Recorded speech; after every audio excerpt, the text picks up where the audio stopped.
اعوذ باللہ من الشیطان الرجیم بسم اللہ الرحمن الرحیم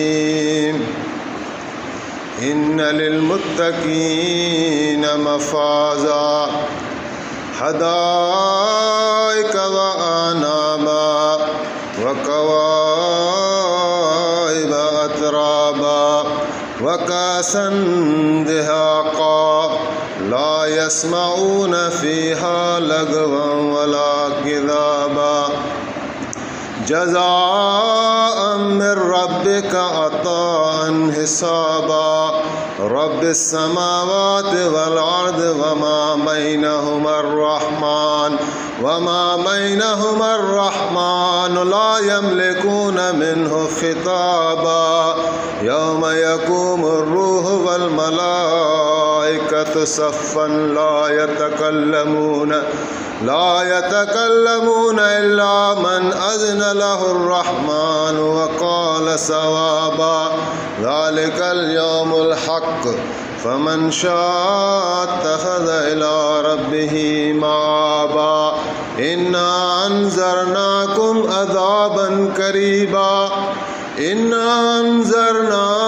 عذابا قريبا يوم ينظر المرء ما قدمت يداه ويقول الكافر يا ليتني كنت ترابا آمنت بالله صدق الله العلي العظيم وصدق رسوله النبي الكريم اللهم صل على سيدنا محمد النبي الأمي وعلى آله وأصحابه وبارك وسلم رب اشرح لي صدري ويسر لي أمري واحلل عقدة من لساني يفقهوا قولي۔ اللہ رب العزت کے لیے ساری تعریف ہے جو پوری کائنات کا خالق ہے، مالک ہے، اس پورے نظام کو چلانے والا ہے، جس کی قدرت ہماری آنکھوں کے سامنے ہے۔ اس کی قدرت جو ہے وہ چھائی ہوئی ہے، ایک چیز جو ہے گویا کہ اللہ تعالیٰ کی بنائی ہوئی ہے اور اللہ تعالیٰ کی قدرت کی گواہی دے رہی ہے اور قدرت کا شاہکار ہے۔ ایک خالی چونٹی کو دیکھیں، اس میں کتنے عجائب ہیں، ایک چمڈاگر کو دیکھیں، اس میں کتنے عجائب ہیں۔ اس پر ایک نہج البلاغہ میں مولا کائنات جناب علی المرتضیٰ کرم اللہ وجہ الکریم کا پورا خطبہ ہے، جس میں آپ نے صرف چمڈاگر پر بیان کیا ہے کہ اس میں کیا کیا عجائب ہے۔ یہ میمل میں سے ہے، یعنی یہ انڈے نہیں دیتا، بچے دیتا ہے۔ اور عجیب جس چیز کو دیکھیں پھر اللہ تعالیٰ خود دعوت دے رہے ہیں، افلا ينظرون الى الابل كيف خلقت والى السماء كيف رفعت والى الجبال كيف نصبت والى الارض كيف سطحت۔ کیوں نہیں یہ لوگ دیکھتے اونٹ کو کہ کس طرح اللہ تعالیٰ نے اس کو تخلیق فرمایا ہے، اور کیوں نہیں یہ دیکھتے پہاڑوں کو، کیوں نہیں یہ دیکھتے آسمانوں کو، تو اللہ تعالیٰ نے کس طرح آسمان کو بلند کیا ہوا ہے، اور کیوں نہیں دیکھتے یہ پہاڑوں کو کہ اللہ تعالیٰ نے ان پہاڑوں کو کس طرح، جس طرح کیل ٹھوکی جاتی ہے زمین میں، پہاڑوں کو گاڑا ہوا ہے، اور خود کیوں نہیں زمین کو دیکھتے کہ اللہ تعالیٰ نے اس کو کس طرح سطح عطا کی ہوئی ہے۔ اللہ تعالیٰ کے انعاموں سے ایک انعام ہے۔ ہم کبھی سوچتے ہیں اگر ہم شکر کرنے کے لیے سوچیں تو کتنی چیزیں ہیں کہ زمین ہمارے لیے کتنی ایک پناہ گاہ ہے۔ اس میں وہی نسبتیں ہیں جو ایک ماں میں نسبت ہوتی ہے، ماں اور بچے میں۔ دیکھیں بچے کو ماں 9 مہینے 9.5 مہینے پیٹ میں رکھتی ہے، اور زمین میں ہزار سال انسان جو ہے پیٹ میں پڑے ہوئے ہیں، اور بہت بزرگ عالی شان ہستیاں، انبیاء، پیغمبر آرام فرما رہے ہیں زمین کے پیٹ میں۔ اور پھر ماں کے سینے سے اللہ تعالیٰ بچے کی غذا کا انتظام کرتے ہیں، وہ دودھ آتا ہے، اور زمین کے سینے سے اللہ تعالیٰ ہمیں کھلا رہے ہیں۔ کیا کیا کھلا رہے ہیں؟ مٹی وہی، اور چیزیں کیا کیا نکل رہی ہیں، کس کی طاقت ہے؟ سبزی اس سے نکل رہی ہے، پھل فروٹ نکل رہے ہیں، پھل اور میوہ جات اور پتہ نہیں کیا کیا۔ ہم نے تو بہت کم مشاہدہ کیا اللہ تعالیٰ کی، لیکن کسی بھی چھوٹی چیز کو دیکھیں تو انسان کی عقل دنگ رہ جاتی ہے۔ یہ اللہ تعالیٰ کا جو ہے نا کرم ہے، یہ زمین کا ہمارے لیے ہونا، اور اس میں ہم رہتے ہیں، اور یہ ہمیں یعنی اٹھا کے چلتی ہے، اور یہ ہمارا پیشاب اور پاخانہ، جیسے بچہ ہوتا ہے ماں اس کے پیشاب پاخانے سے نفرت نہیں کرتی، اسی طرح یہ زمین ہے، اسی میں ہم پیشاب بھی کرتے ہیں، پاخانہ بھی کرتے ہیں، یہ ہمارے لیے ایک پناہ گاہ ہے، اس میں ہم رہتے ہیں۔ تو دیکھیں یہ ہم سوچتے ہیں کہ یہ مٹی، یہ زمین، اس میں یہ اگر ہموار نہ ہو تو ہم کیسے اس میں رہ سکتے تھے؟ تو یہ اللہ تعالیٰ کے کرم ہے، اس میں پھر پانی ہے، پھر چشمے ہیں، پھر ہوا ہے۔ ہوا کتنی ہمارے لیے قیمتی ہے، اللہ تعالیٰ خیر کرے۔ یہ جب پتہ چلتا ہے، جب آدمی جا کے اسپتالوں میں دیکھتا ہے کہ وینٹیلیٹر پر بندہ ہے، ایک دن کا 1 لاکھ روپیہ چارجز کر رہے ہیں، 50 ہزار چارجز کر رہے ہیں ایک دن کے، وہ آرٹیفیشل سانس لے رہے ہیں۔ تو یہ ہم جو سانس لے رہے ہیں، ہم سوچتے ہیں کہ اللہ تعالیٰ کا کتنا بڑا احسان ہے۔ ایک صحت مند، ایک اسٹڈی کے مطابق ایک صحت مند آدمی دن رات میں 25,000 مرتبہ کم و بیش سانس لیتا ہے۔ تو بزرگ نے لکھا کہ 25 اگر سانس اندر جائے اور نکلے نہیں تو یہ بھی عذاب بن جائے، اور نکلے اور اندر نہ جائے تو یہ بھی مصیبت بن جائے، انسان اس کے بغیر رہ نہیں سکتا۔ تو جب ایک سانس لیتا ہے تو ایک سانس میں اللہ تعالیٰ کی 2 نعمتوں کو استعمال کرتا ہے، کہ سانس لیتا بھی ہے، نکالتا بھی ہے۔ اس کا ہم شکر کرتے ہیں، سوچتے ہیں کہ یہ اللہ تعالیٰ کا کتنا کرم ہے۔ یہ اللہ تعالیٰ نے مجھے ہاتھ دیے، آنکھیں دیے، پاؤں دیے، میں گھوم رہا ہوں، میں اپنے کام کر رہا ہوں، میں کسی کا محتاج نہ ہوں۔ اس کا کوئی نعم البدل ہے صحت کا؟ جب انسان گرتا ہے تب پتہ چلتا ہے کہ اللہ تعالیٰ کی آنکھیں دی ہیں، سوچ و بچار دی ہے، عقل و فہم و فراست دی ہے، اللہ تعالیٰ کا کتنا بڑا کرم ہے۔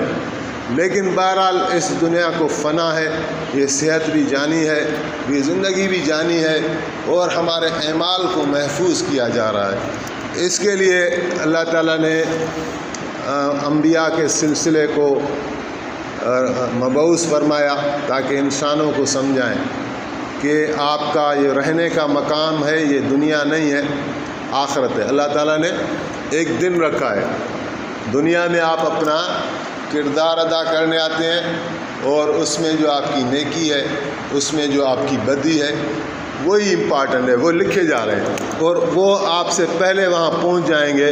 وَمَن يَعْمَلْ مِثْقَالَ ذَرَّةٍ خَيْرًا يَرَهُ وَمَن يَعْمَلْ مِثْقَالَ ذَرَّةٍ شَرًّا يَرَهُ۔ جس نے مسکال کے برابر، مسکال کہتے ہیں وہ ریت کا باریک سا ایک قطرہ دانہ جو چمکتا ہے، اس میں بظاہر کوئی وزن نہیں ہوتا، لیکن اللہ تعالیٰ کہہ رہے ہیں کہ اگر اس جتنا بھی کسی نے نیکی کی ہوگی تو اپنی آنکھوں سے اس کو پائے گا، اتنی برائی کی ہوگی تو بھی اپنی آنکھوں سے پائے گا۔ تو آدم علیہ السلام سے یہ سلسلہ شروع ہوا اور حضرت محمد صلی اللہ علیہ وآلہ وسلم پر ختم ہوا۔ اللہ تعالیٰ نے مختلف نبیوں کو مختلف معجزے دیے۔ عیسیٰ علیہ السلام کے لیے قرآن پاک میں لکھا ہوا ہے کہ جب وہ مٹی سے پرندے بناتے تھے، ان کو پھونک مارتے تھے تو وہ سچ مچ کے پرندے بن جاتے تھے، اڑنا شروع کر دیتے، اور مادر ذات اندھے کے اوپر ہاتھ پھیرتے تو وہ بینا بن جاتا، نابینا جس کو جو پیدائشی نابینا ہے وہ نظر والا بن جاتا، یہاں تک کہ مردے کو بھی ہاتھ لگاتے وہ زندہ بن جاتا۔ موسیٰ علیہ السلام کو اللہ تعالیٰ نے معجزے دیے، وہ عصا دی، عصا مبارک، وہ لاٹھی تھی، وہ ان کے ساتھ ہوتی تھی، لیکن جب اللہ تعالیٰ کا اس میں حکم داخل ہوا تو اللہ تعالیٰ نے پہلے پوچھا کہ یہ آپ کے ہاتھ میں کیا ہے؟ وما تلک بیمینک یا موسیٰ۔ جب پہلی مرتبہ اللہ تعالیٰ نے کلام فرمایا تو موسیٰ علیہ السلام کہنے لگے کہ یہ میری لاٹھی ہے، اس سے میں پتے جھاڑتا ہوں، اس سے میں ٹیک لگاتا ہوں، اس سے میرے اور بھی کام ہے۔ تو اللہ تعالیٰ نے کہا اس کو ذرا پھینکو۔ انہوں نے پھینکا تو اللہ تعالیٰ نے اس عصا کو سانپ بنا دیا، اور وہ ان کے ساتھ رہتی تھی، جب پکڑیں تو لاٹھی، جب پھینکیں تو سانپ۔ اللہ تعالیٰ نے معجزہ دیا۔ رسول اللہ صلی اللہ علیہ وآلہ وسلم کو اللہ تعالیٰ نے آخری نبی بنایا، اور وہ دین اور اسلام جس کی ابتدا جناب آدم علیہ السلام سے ہوئی، وہ اپنے ارتقائی مراحل سارے طے کر کے ہر شریعت آتی، اگلے نبی کے کچھ احکام میں موڈیفیکیشن آ جاتی، نئے احکام، انسانیت کی جو ارتقائی ترقی ہو رہی تھی اس کے مطابق کچھ چیزیں جو نبی رسول نیا آتا تھا پچھلے رسول کی شریعت کو میں کچھ نہ کچھ تبدیلی لاتا تھا، کچھ احکام نئے آ جاتے تھے، کچھ احکام منسوخ ہو جاتے تھے، لیکن حضور صلی اللہ علیہ وسلم کا وہ دور تھا جس میں انسانیت ترقی کرتے کرتے یہاں تک پہنچ گئی کہ ان کو بس وہی احکام رکھنے تھے اللہ تعالیٰ کو، اور حضور صلی اللہ علیہ وسلم کے مبارک دین کو آخر تک رکھنا تھا۔ وہ وہی دین ہے جس کی ابتدا آدم علیہ السلام نے کی، اور جب آپ حجۃ الوداع کے موقع پر وہ آیت آ گئی سورۃ مائدہ کی کہ الیوم اکملت لکم دینکم واتمم علیکم نعمتی ورضیت لکم اسلام دینا، کہ اسلام دین کو ہم نے آپ کے لیے پسند کیا ہے۔ تو نبی کریم صلی اللہ علیہ وسلم کی مبارک زندگی میں ہمارے لیے، آپ کے لیے، آنے والے پوری انسانیت کے لیے بہترین مثال ہے۔ حضور صلی اللہ علیہ وسلم کی تابع داری میں دونوں جہانوں کی کامیابی ہے، اور حضور کریم صلی اللہ علیہ وسلم کی تابع داری کو چھوڑنے میں دونوں جہانوں کی ناکامی ہے۔ اللہ کے رسول جب آئے تو ایسے تو آپ سے معجزے بہت سارے صادر ہوئے، لیکن آپ کے پاس ایسا کوئی معجزہ نہیں تھا پرماننٹ جیسے دوسرے نبیوں کے پاس تھے۔ آپ کی مبارک زندگی دیکھیں، آپ کو اللہ تعالیٰ نے بہت اونچا مقام دیا۔ بعد از خدا بزرگ تو ہی قصہ مختصر، یہ کہتے ہیں نا شعر میں کہ اللہ تعالیٰ کے بعد کسی کی شان ہے تو وہ اللہ کے حبیب صلی اللہ علیہ وسلم کی ہے، کہ ان کی برابری کا کوئی نہیں ہے۔ حضرت محمد مصطفیٰ صلی اللہ علیہ وسلم خاتم الرسل ہیں، سید الانبیاء ہیں، اور رحمت للعالمین ہیں، اور شفیع المذنبین ہیں، بے شمار آپ کے نام ہیں، لیکن آپ نے کبھی ان چیزوں پر فخر نہیں کیا۔ آپ فرماتے تھے الفقر فخری، میرا فخر کیا ہے سن لو۔ آپ فرماتے تھے الفقر فخری، یہ جو مجھے اللہ تعالیٰ ایک دن کھلاتا ہے اور ایک دن میں بھوکا رہتا ہوں، یہ جو فخر ہے نا، یہ میرا فخر ہے، اس پر میں اللہ سے راضی ہوں۔ تو پھر آپ فرماتے تھے اللہم اجعل رزق آل محمد قوتا، کہ یا اللہ محمد صلی اللہ علیہ وسلم کی آل کا جو رزق ہے وہ بس گزر کے لائق رکھ، زیادہ نہ دے۔ تو یہ دنیا گزر گاہ ہے یہ سکھلانے کے لیے، اور صحابہ کرام رضوان اللہ تعالیٰ علیہم اجمعین نبی کریم صلی اللہ علیہ وسلم سے بے انتہا محبت کرتے تھے، اور قرآن پاک کو انہوں نے بہت ہی شوق سے لیا۔ جو جو آیات آتی بے شمار صحابہ ایسے ان کو یاد کرتے رہتے تھے، اور حضور صلی اللہ علیہ وسلم کی مجلس کو وہ بہت ہی قیمتی سمجھتے تھے، جاتے نہیں تھے۔ جیسے جنگوں کے واقعات آ رہے ہیں، ایک واقعہ ایسے ہے کہ آپ احد کی جنگ میں جا رہے ہیں تو مدینے سے نکلے، پہلے تو آپ نے مشورہ کیا تھا کہ احد میں کافروں نے اچانک حملہ کر دیا تھا، تو حضرت عباس نے خط لکھا تھا نبی علیہ السلام کو جو حضور کے چچا تھے اور مکے میں رہتے تھے، کہ کفار آپ کی طرف آ رہے ہیں اتنا اتنا لشکر لے کر 3000۔ تو وہ کفار کافی نزدیک آ گئے تھے، تو آپ نے مشورہ فرمایا صحابہ سے، یہ قرآن پاک میں آپ کو حکم بھی ہے کہ وَشَاوِرْهُمْ فِي الْأَمْرِ، کہ آپ اپنے صحابہ سے مشورہ کیا کریں۔ تو آپ نے یہ مشورہ ان سے کیا کہ جنگ ہم اپنا دفاع کریں مدینے میں رہ کر، یا میدان میں چل کر ہم جنگ کریں۔ تو مشورہ میں آخر کار یہ طے پایا کہ باہر چل کر لڑتے ہیں۔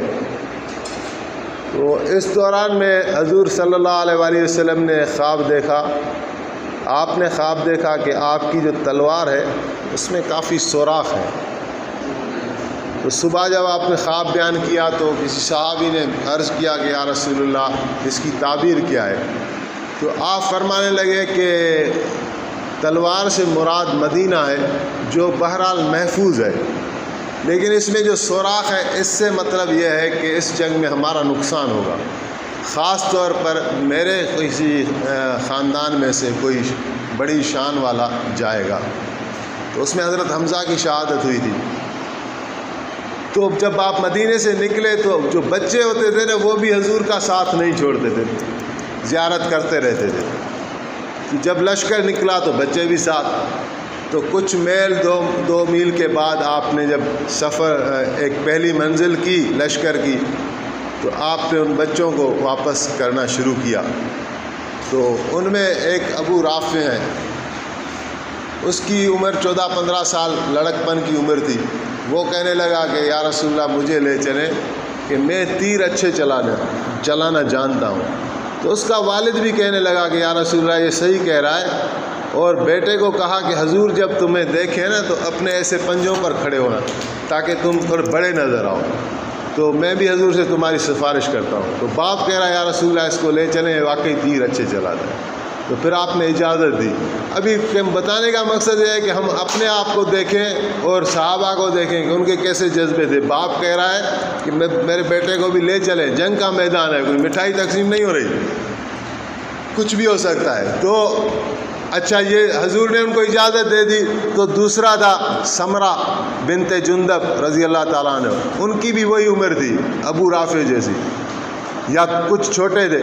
تو وہ کہنے لگے یا رسول اللہ اگرچہ یہ میرے سے دیکھنے میں بڑا لگتا ہے، لیکن ہمت اور طاقت میں اس سے زیادہ ہوں، اور میں اس کو پچھاڑ دیتا ہوں، آپ مقابلہ کرائیں تو مجھے بھی آپ لے چلیں۔ تو آپ نے پھر ان دونوں کی لڑائی کرائی دیکھنے کے لیے۔ تو ابو رافع کو حضرت سمرہ نے جو ہے پچھاڑ دیا۔ تو پھر آقا کریم صلی اللہ علیہ وآلہ وسلم نے ان کو بھی اجازت دے دی کہ آپ چلیں۔ یہ یعنی صحابہ کی زندگی اور جس طرح انہوں نے قرآن پاک کو لیا، اور جس طرح جو ہے وہ حضور صلی اللہ علیہ وآلہ وسلم سے محبت تھی ان کی، وہ بڑی مثالی ہے۔ حضرت بلال کے واقعات مشہور ہیں، وہ عاشق رسول تھے صلی اللہ علیہ وآلہ وسلم، حضور کے ساتھ ہوتے تھے، اور جب گھر جاتے تھے تھوڑی دیر کے لیے تو وہاں بھی حضور صلی اللہ علیہ وآلہ وسلم کا ہی تذکرہ ہوتا تھا۔ تو یہ وحی جب آئی تو یہ اس کے سب سے پہلے مخاطب جو ہے وہ صحابہ کرام ہوتے تھے، اور کتنے واقعات ہیں ان کے عمل پر قرآن پاک نازل ہو جاتا تھا۔ ایک صحابی ہیں ابو طلحہ انصاری رضی اللہ تعالیٰ عنہ۔ حضرت حضور صلی اللہ علیہ وآلہ وسلم کا جو مدینے والی بھی زندگی تھی اس میں اتنی فراوانی نہیں تھی، مال و اسباب کی کمی رہتی تھی۔ تو آپ کے پاس مہمان آ جاتے تھے کبھی دور دراز کے، تو آپ فرماتے تھے کہ ان مہمان کو کون مہمان نوازی کرے گا، کون خدمت کرے گا۔ تو حضرت سعد بن عبادہ جو ہیں وہ سردار تھے ایک بنی خزرج قبیلے کے، انصار کے۔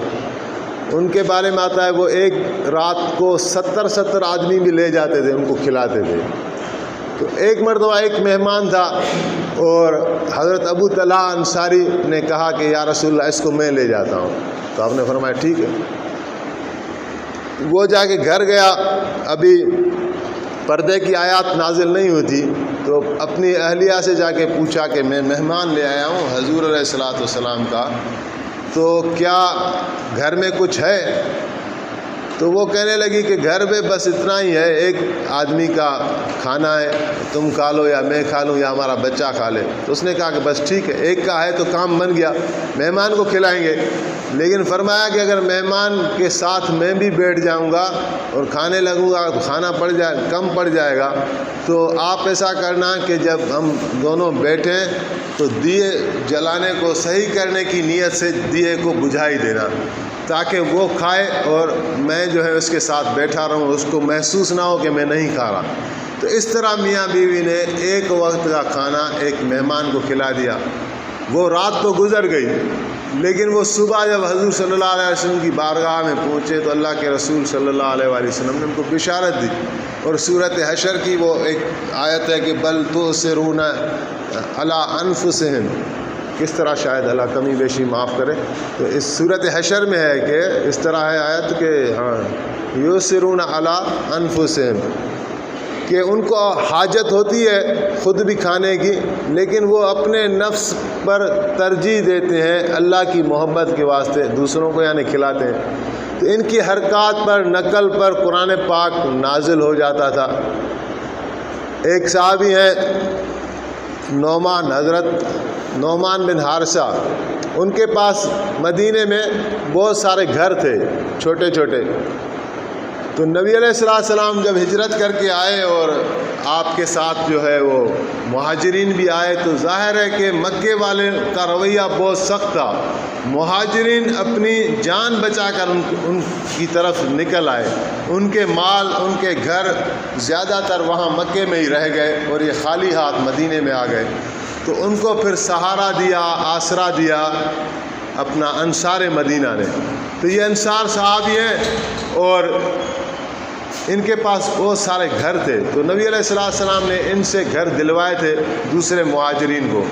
تو جب آپ نے شادی کی جناب علی المرتضیٰ کرم اللہ وجہ الکریم کی جناب فاطمہ الزہرا سے رضی اللہ تعالیٰ عنہا سے، تو کسی نے حضور صلی اللہ علیہ وسلم کو عرض کیا کہ یا رسول اللہ آپ ان کی شادی کر رہے ہیں، ان کو بھی گھر دلا دیں اور نعمان کو کہیں۔ تو آقا کریم صلی اللہ علیہ وسلم نے فرمایا کہ کہاں تک میں کہتا رہوں؟ تو ان کو پتہ چلا حضرت نعمان کو کہ میرا اس طرح بارگاہ رسالت میں ذکر ہوا ہے، تو وہ دوڑتے ہوئے آئے خود اور چابیاں لے کر آئے اور کہنے لگے کہ یا رسول اللہ، اللہ گواہ ہے اس بات پر، جب بھی آپ میرے سے کوئی گھر لیتے ہیں تو وہ مجھے زیادہ پسند ہوتا ہے کہ جب وہ میرے پاس رہے، جب وہ آپ کے پاس چلا جاتا ہے تو مجھے زیادہ خوشی ہوتی ہے۔ تو یہ صحابہ کا ایک موقع ملا تھا جنہوں نے حضور کی صحبت بھی اٹھائی، زیارت بھی اٹھائی، قرآن پاک کو نزول کو دیکھا، اور یہ بڑے خوش نصیب لوگ تھے، اور ہم میں سے کوئی ان کی برابری نہیں کر سکتا، کسی بعد میں آنے والے ان کے برابر ہو نہیں سکتے کہ ان کو ایسے موقع ملا۔ اور جیسے غزوہ اپنا کون سی تھی، تبوک کی لڑائی ایسی لڑائی ہے جس میں جنگ نہیں ہوئی تھی، لیکن جنگوں سے زیادہ تکلیف آئی تھی، اور سب سے بڑا اسلامی لشکر جو ہے پرچم اسلام یعنی پیغمبر اسلام صلی اللہ علیہ وآلہ وسلم کے پرچم کے تلے سب سے زیادہ لشکر یہی جمع ہوا تبوک کا، 30,000 لوگ۔ لیکن 30,000 لوگوں کے لیے، لشکر کے لیے کھانا سواری کا انتظام یہ مشکل تھا، اس سے پہلے اتنا بڑا لشکر نہیں ہوا تھا۔ تو آپ نے فرمایا کہ اس میں جو ہے وہ اللہ کے راستے میں مال خرچ کرو، مال لگاؤ تاکہ لوگ تیار ہو جائیں۔ تو جو امیر صحابہ تھے جس کی جو حیثیت تھی وہ کرتا تھا۔ حضرت سعد بن عبادہ کے لیے فرمایا کہ انہوں نے 1,000 من کھجوریں آ کے لشکر کے لیے پیش کی، 1,000 من کھجوریں۔ اور حضرت عثمان رضی اللہ تعالیٰ عنہ، ان کو بھی اللہ تعالیٰ نے بہت مال دیا ہوتا، عثمان غنی کہلاتے ہیں، تو وہ 100 اونٹ مال کے لدے ہوئے مال سمیت وہ لے کر آئے، یا رسول اللہ یہ اس میں داخل کر دیں لشکر میں۔ تو آپ نے فرمایا تم اور دو، تو پھر 100 اونٹ اور دیے، پھر 100 اونٹ اور دیے۔ تو ان کے لیے بھی آیت آ گئی کہ یہ صدقہ کرتے ہیں، جو دن کو کرتے ہیں، راتوں کو کرتے ہیں، اعلانیہ کرتے ہیں، خفیہ کرتے ہیں، ان کے لیے ایک بشارت آ گئی۔ پھر 1,000 دینار لے کر آئے۔ 1,000 دینار وہ سکہ ہے جو سونے کا ہوتا تھا، سب سے بڑا سکہ ہوتا تھا، تو وہ لشکر میں دیا۔ تو آپ آقا کریم صلی اللہ علیہ وسلم خوش ہوئے اور ان کو اپنے ہاتھوں سے الٹ پلٹ رہے تھے اور فرما رہے تھے کہ آج کے بعد عثمان جو کچھ کرے ان پر مواخذہ نہیں ہے۔ تو یہ کن کو موقع ملا؟ صحابہ کرام کو ایسا موقع ملا، اور یہ اللہ تعالیٰ کی طرف سے چنے ہوئے تھے اور حضور صلی اللہ علیہ وآلہ وسلم سے بے انتہا محبت کرنے والے تھے۔ آپ کا لقب رحمت للعالمین ہے، آپ انسانوں پر نہیں لیکن جانوروں پر بھی انتہائی رحم اور شفقت کرتے تھے، اور جانور بھی آپ سے بے انتہا محبت کرتے تھے۔ یہ لکڑی خالی ایک تنا ہوتا تھا، 9 ہجری کا مشہور واقعہ ہے۔ 9 ہجری میں کچھ ثروت آ گئی، مکہ بھی فتح ہو گیا، ایک اسٹیٹ سی بن گئی۔ تو صحابہ کرام نے کہا یا رسول اللہ آپ کے لیے ممبر بنا دیں، آپ کے لیے ممبر بنا دیں۔ تو آپ نے اس کی اجازت دے دی۔ اس سے پہلے جب آپ تقریر فرماتے تھے، واعظ فرماتے تھے، تو ایک کھجور کا تنا ہوتا تھا مسجد نبوی میں، وہ ہرا نہیں ہوتا تھا، اس میں وہ لکڑی تھی خالی، آپ ٹیک لگا کر وہاں خطاب فرماتے تھے۔ تو جب ممبر بن گیا، ممبر مسجد میں سج گیا، پہلی مرتبہ جب آپ ممبر پر جا رہے تھے، اس تنے کو آپ نے کراس کیا ممبر پر جانے کے لیے، منبر تک آپ پہنچے ہی ہوں گے کہ اس سے رونے کی آواز آئی۔ مسجد نبوی میں لکڑی سے رونے کی آواز، پہلے تو سمجھ میں نہیں آ رہا آواز کہاں سے آ رہی، پھر ساروں نے دیکھا کہ آواز تو یہاں سے آ رہی ہے۔ نبی علیہ السلام نے جا کے اس سے کلام فرمایا، آپ نے فرمایا تم اس پر راضی ہو کہ تمہیں جنت کا درخت بنایا جائے اور جنتی تیرا میوہ کھائیں، پھل کھائیں؟ تو اس پر وہ چپ ہو گیا، راضی ہو گیا۔ پھر آپ نے وہ اس کو زمین کو کھدوایا اور اس کو دفن کرایا۔ تو مولانا رومی صاحب مثنوی میں اپنے کسی شعر میں لکھتے ہیں کہ اگر وہ بے جان لکڑی فراق رسول صلی اللہ علیہ وآلہ وسلم میں تڑپ رہی ہے، رو رہی ہے، اور تم امتی ہو کر بھی تمہارے آنکھوں میں آنسو نہیں آ رہے، تم اپنے حال پر غور کرو، خیال کرو۔ تو حضور صلی اللہ علیہ وآلہ وسلم کی مبارک زندگی میں بے انتہا مثالیں ہیں۔ 23 سالہ آپ کی زندگی ہے اور مسلسل جہاد کی زندگی ہے۔ پہلے جو 40 سال تھے آپ کے وہ ساکن تھے، وہی نہیں آئی تھی، تو آپ علیہ الصلاۃ والسلام بھی تبلیغ نہیں فرماتے تھے، لیکن جب وہی آنا شروع ہوئی غار حرا میں سب سے پہلے، اور پھر ایک صورت ہجر کی ایک آیت آئی کہ فَاصْدَعْ بِمَا تُؤَمَّرُ وَأَعْرِضْ عَنِ الْمُشْرِكِينَ، کہ میرے حبیب جو آپ کو کہا جا رہا ہے اس کا آپ جو ہے نا اعلان کر دیں، اور مشرکوں سے آپ نہ ڈریں یا مشرکوں کی آپ پرواہ نہ کریں، ان سے اعراض کریں۔ تو آپ نے صفا جبل پر جا کے اور اعلان کر دیا، اور آپ کی دعوت کیا تھی؟ لا الہ الا اللہ تھی۔ لا الہ الا اللہ کو ماننا کفار مکہ کے لیے موت کے برابر تھا۔ کیونکہ خانہ کعبہ میں انہوں نے 360 بت رکھے ہوئے تھے، وہ بتوں کو پوجتے تھے، ان کو خدا تصور کرتے تھے، اور ان کو کوئی آ کے یہ بتائے کہ یہ بت کچھ بھی نہیں ہے، یہ نہ نفع دے سکتے ہیں نہ نقصان دے سکتے ہیں، یہ تمہارے ہاتھوں کے بنے ہوئے ہیں، یہ نجس ہیں، اور اللہ سے شرک کا نتیجہ جہنم ہے، دنیا میں لعنت ہے، آخرت میں لعنت اور عذاب کا توق ہے۔ تو وہ ان کے لیے باتیں ناقابل فہم تھیں، ناقابل برداشت تھیں، تو انہوں نے مخالفت شروع کر دی۔ پھر اللہ تعالیٰ نے اپنے حبیب کریم صلی اللہ علیہ وآلہ وسلم کو اپنے خاندان کا، جو آپ کا قبیلہ تھا، اس کا ایک پروٹیکشن دیا۔ آپ کے والد کو آپ نے اپنی آنکھوں سے نہیں دیکھا، نہ والد نے آپ کو دیکھا۔ دادا تھا حضرت عبد المطلب، انہوں نے حضور کا نام رکھا تھا محمد صلی اللہ علیہ وسلم۔ وہ حضور سے بے انتہا محبت کرتے تھے، ایسی محبت تھی، حالانکہ کثیر العیال تھے۔